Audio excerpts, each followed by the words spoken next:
जय जगन्नाथ। आज दिनांक 2 फेब्रुवारी 2025 रोजी वर्ष दुसरे बोटोनी येथून जगन्नाथ महाराज मंदिरापासून भांदेवाडापर्यंत आम्ही दरवर्षीप्रमाणे दुसरं वर्ष यावर पालखी नेत आहोत आणि पालखीचं आयोजन समस्त गावकरी बोटोनी मंडळी करीत आहे आणि लोकांना आनंद मिळत आहे। त्यापासून लोकांमध्ये उत्साह वाढत आहे।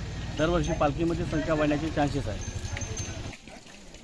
पालखी बोटोनी जगन्नाथ महाराज मंदिर ते भांदेवाडा जगन्नाथ महाराज मंदिरपर्यंत दरवर्षी काढण्यात येत आहे।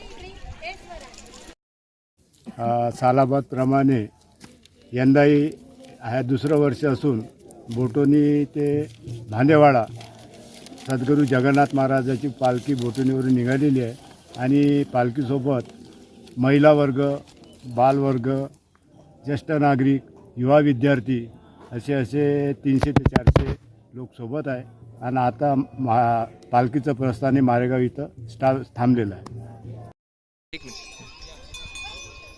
जय जगन्नाथ। या दुसरं वर्ष आहे बोटोनी ते भांदेवाडा पायी दिंडी आम्ही काढत आहोत।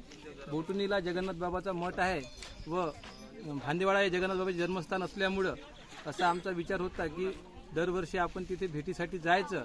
त्या अनुषंगाने आम्ही पारण्याच्या महिन्यात म्हणजे आता हा महाशिवरात्रीचा जो महिना असते या महिन्यामध्ये दरवर्षी पायी दिंडी काढायचं असं गेल्या वर्षी ठरलं होतं। त्याप्रमाणे यावर्षीसुद्धा आम्ही दुसरं वर्ष आहे आम्ही बोटोनी ते भांदेवाडा पायी दिंडी काढलेली आहे। धन्यवाद।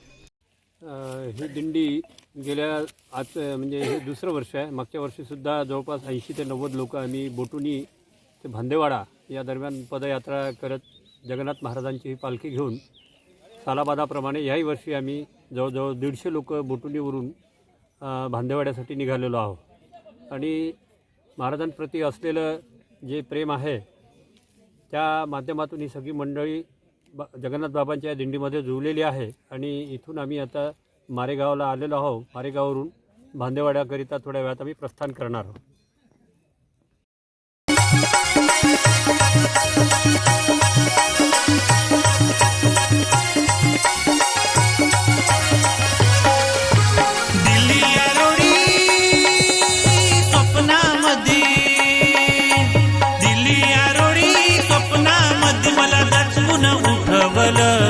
मला दचून उठवलं या दमनीला नंदी बैलाला बाबाने चालवलं। या दमनीला नंदी बैलाला बाबाने चालवलं।